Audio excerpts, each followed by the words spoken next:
I guess we'll do this now? Yeah. Okay, thank you, whoever that was.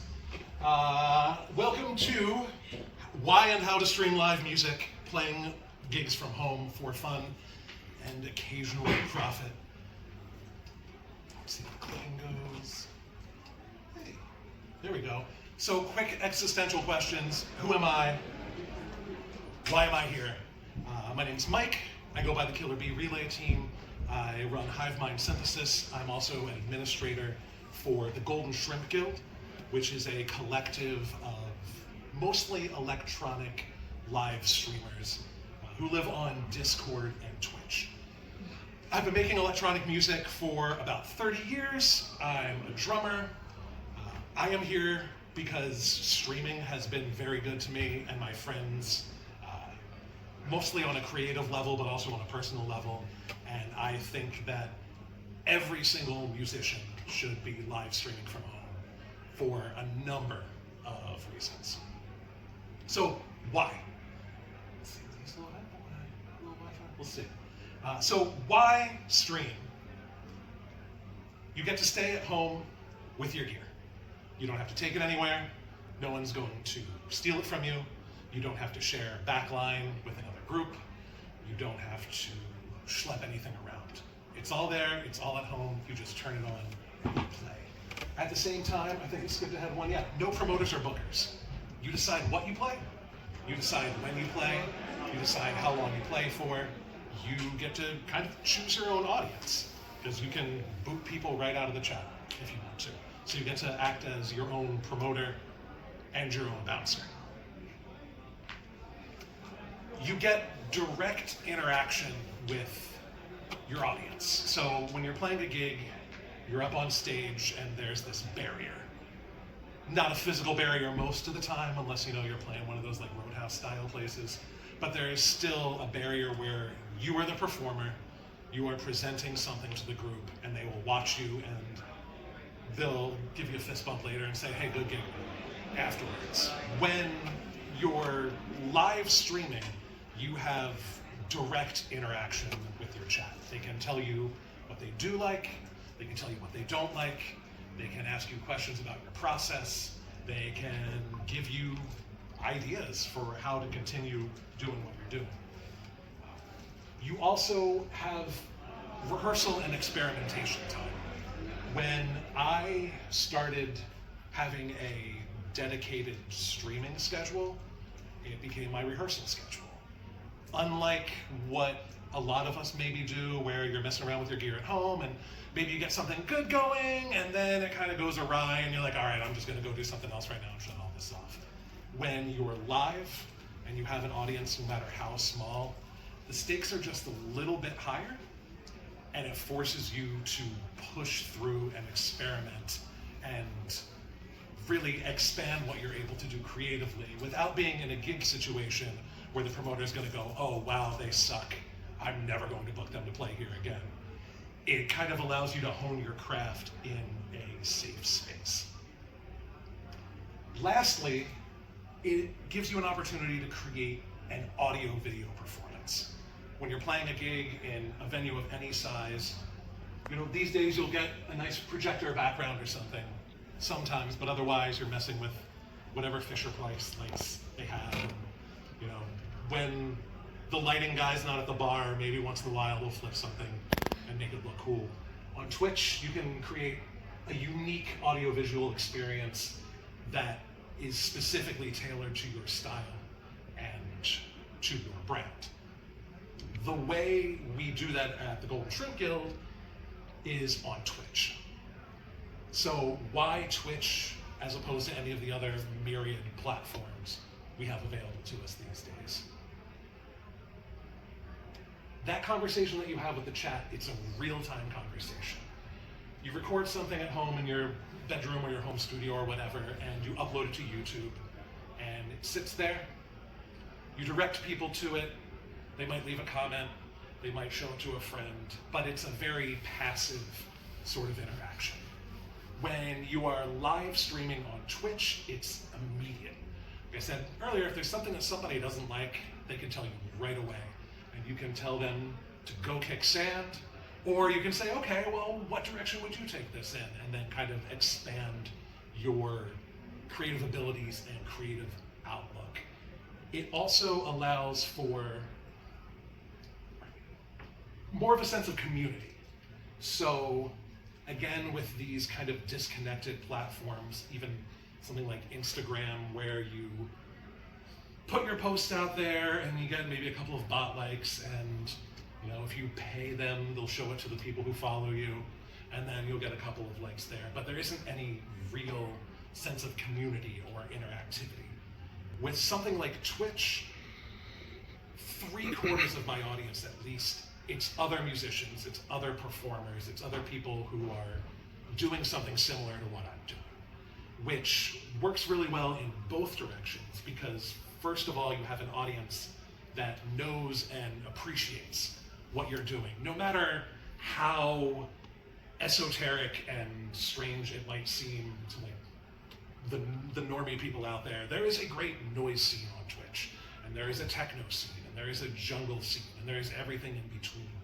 And while there's a lot of overlap, you're still able to find your people. Every Monday, we run an event that's, I think at this point, 18 hours of noise performers, one after another. And it gets great viewership because the people who want that content can get it in this one place with their community, and they can only get it right now. It's the old concept of appointment viewing. Also, Twitch gives you the opportunity to share your audience with other streamers. So I usually play an hour to 3 hour sets, usually somewhere in the 2 hour range. And when I'm done, I'll have somewhere between maybe 25 and 60 people usually hanging out in my chat.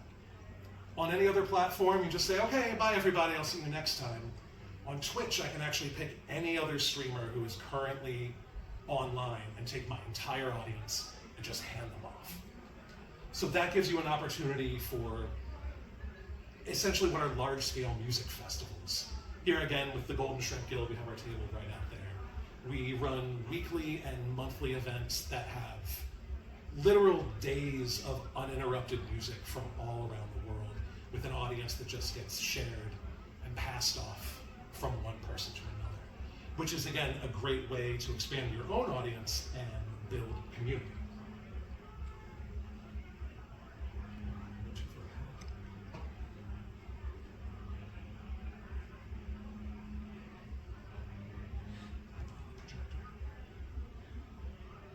Also, people will pay you. There's a tipping system, there's a subscription system. You're not going to be a millionaire. I mean, you might, but not anybody that I know is. But what it does do is give you a little bit of a trickle of cash for a gear fund or something.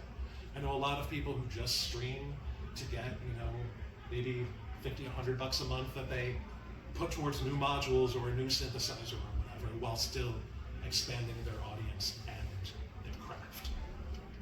So obviously everyone in this room really wants to start streaming now, and you're all asking the same question. I can hear you.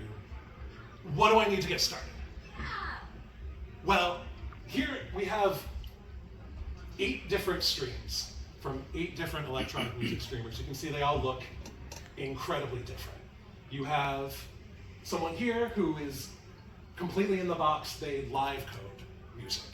So it's all just them typing into a nice little Windows 3.1 looking deal, and their music comes out. You have more visually adjusted, let's say, options. You have somebody like Make Mistakes, who is definitely not in this room right now, sitting right there. Banana. Who has more of a, this is my pile of stuff with a banana for scale, and this is me, and this is what I'm working on. And then you have synth dungeons and synth a microphone. planetariums. So what do you need to get any of this together? You need an internet connection. Ideally a stable one. Wi-Fi isn't always great. I like to use a wired connection. But you could technically do it with pretty much any internet connection these days. Everybody has some sort of rubber band. You need a computer. Ideally, you could live stream from your phone and do it all just right here. But it's a little bit easier if you have, a computer to run everything through. You're gonna need some sort of audio interface. It's something that anybody who is making music at home already has, most likely, and it's probably already hooked up to your computer to record in whatever DAW you're using. You need a webcam of some kind. I have this, it was like $6 on Amazon.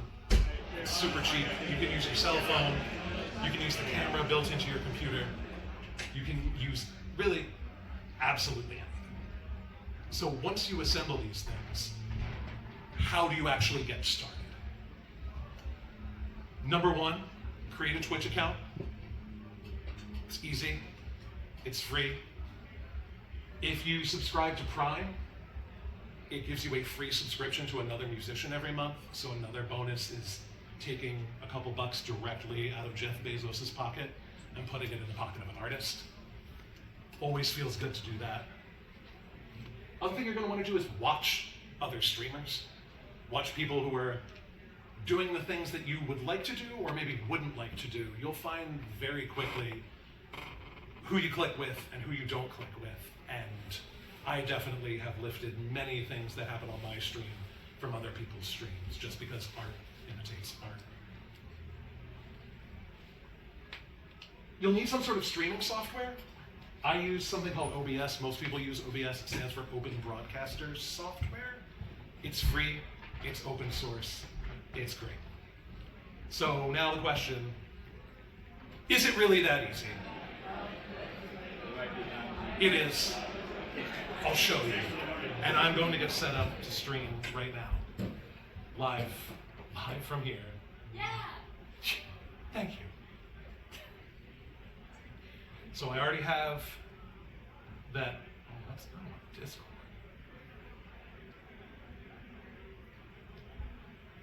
I'm just going to open up OBS quickly. Also, at this point, does anybody have any questions? Sorry, I just kind of flew through. Yes? Is it really that easy? I'm sorry. It's really that easy, and if the Wi-Fi holds up and my computer starts up the way I want it to, all right, here we go. It really is that easy. So this is OBS, Open Broadcaster Software. Looks like it's a little cropped on the side. That's going to be fine. So what do? Let's turn these on.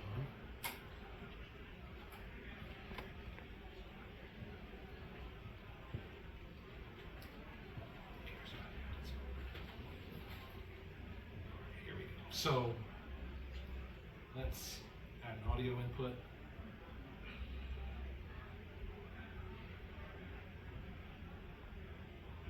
TR8S. Hit play on that. See, my meter's up there. We have audio running out to the stream. Let's add a camera.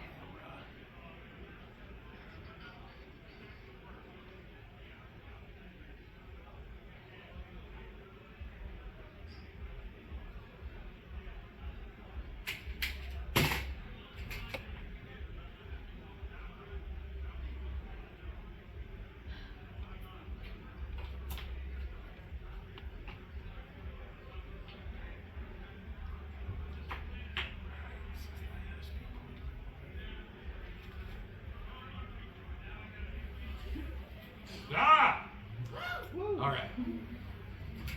So we just kind of set that up this way, just because I know we're running way behind today. So we've got that set up there. We've got audio. We've got video. At this point, I can go live. And Wi-Fi willing. Yeah, so I'm right now live on Twitch. And if the audio was working a little bit better in here, you could hear me rocking out with my microKORG. I'm my microfreak and my TR8S, but the audio was weird in this one. So it truly is that simple. You can get as complex as you would like, or as simple as you would like.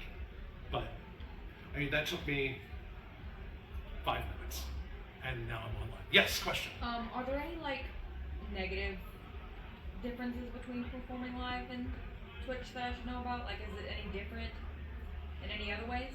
In negative ways, you mean? Negative ways. Is it different in negative ways? I haven't really found any negative differences between the two. I've been gigging since I was in junior high school, and I am relatively old at this point. And I mean, you don't even have to put pants on. Like, it's just so simple and easy and low stress. Obviously, real life physical meet space gigs are great, and I still play those. But as a rehearsal tool and as a creative tool, I really think streaming is the way to go. Yes. How frequent, like those that are earning some slight money through the streaming, like are they streaming in their schedule? Like how many days a week does their schedule end up being, and like do they stick to that like every week, a month? Yeah, it really varies from person to person. In general, keeping a schedule is really helpful so that people know where to find you. And I also find that for me personally, keeping a schedule forces me to do the thing, so to speak, and keep coming back. Most streamers, you're going to stream at least 2 hours at a time. It really takes you those 2 hours to get picked up. From there, I know some streamers who are, pulling in maybe 50 or 60 bucks a month. They might stream once or twice a week. I know some other streamers who are full-time streamers who stream 6 days a week, 8 hours a day. And obviously they pull much larger audiences. It really, the more you stream, as long as you're not a jerk, the larger your audience is going to become, just because of people showing up. Yes. And would you say that like couple hours, a couple days a week, like that's a good starting point, or even like a place to stay at? Yeah, it really depends on your own personal schedule and your own workflow. But I generally stream twice a week. I'm part of an event every Monday called Modular Monday, which is a full 24 hours of modular synthesizer performers. And then I kind of do my own thing later in the week most of the time. That works out really well for me. I'm not breaking the bank, but I am, getting to buy a couple pieces of gear here and there through the cash that comes in. And generally the cash that comes in two ways. There are monthly subscribers. They pay $5 a month. You get $2.50 of that every month. Through Twitch. Through Twitch. Yeah. And that's the thing that you can do for free if you have Prime. And then there's tipping, where people just throw money at you and you just get that money. Yes. Does Twitch take out a certain percentage? Yeah, Twitch basically eats half of it. So there is an aspect of it that's kind of in that community. Like, I subscribe to your channel and I pay $5 and you get $2.50, and then you subscribe to my channel and pay $5 and I get $2.50, and then the other $5 goes off to Amazon. But I haven't found a better way to do it. Yes. You seem like you've been pretty well connected in regard to events and these weekly shows and whatnot. But as a starting point, most of these people are starting off without any of that. Yeah. And so, how does one go about getting connected or getting that sort of attention? It's a really good question, because all you have to really do is watch other streamers. Find the content that you gravitate towards, hang out in their chat, get to know people, they'll follow you. There are people I know who are streaming now who were just viewing streams for years. And then finally we coaxed them into streaming, and now they're streaming. So it helps to kind of build the community before you go live. But once you go live, people will find you pretty quickly. Yes, in the back. Whenever you start a stream, how long do you wait until you play the actual set? Good question. I tend to run a 5-minute pre-roll personally, where I just run a countdown timer, and I run ads during that time. So that Twitch says, oh, I just ran ads and I don't need to run ads for any of these people coming afterwards. So generally, if I say I usually go live around 9 or 10 p.m., I'll start actually streaming 10 or 15 minutes beforehand. 5 if I'm, just finishing up a game or something. Yes. where do you think the importance, if there is, for people doing like interactive or like more involved scheduling, you know, as opposed to just like doing whatever it is you want to, like logging on, streaming, and creating or whatever it is? Yeah, it really depends on the individual musician, performer, however you want to put it. There's space out there for every kind of content. I know some streamers who just sit with an acoustic guitar and they play covers. And it's just all requests, whatever chat wants.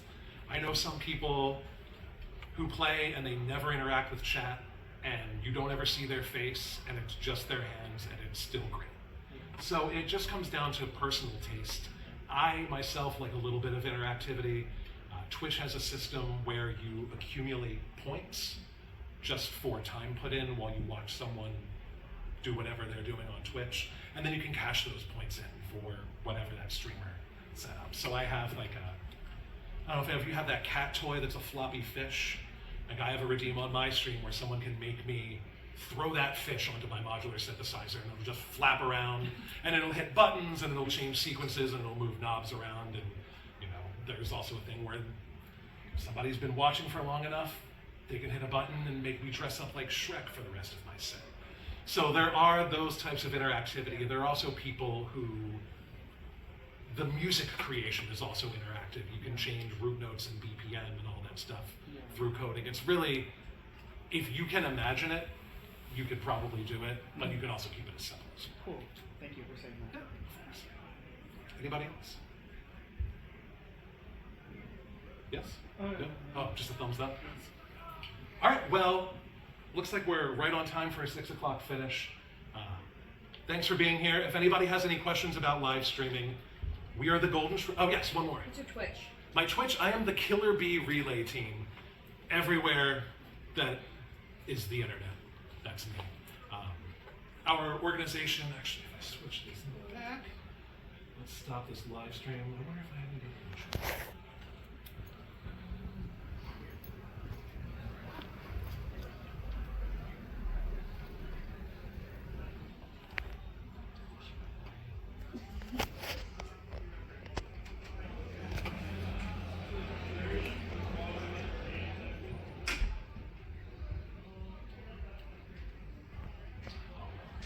But I should have some QR codes for you somewhere. Yeah. Part of the Golden Shrimp Guild, we are the really global live streaming synthesizer-focused community on Twitch. Our table is just outside the door. We have a little pamphlet on how to get started on streaming. And yeah, I'm the Killer Bee Relay Team. Oh! Thanks, everybody. Thank you.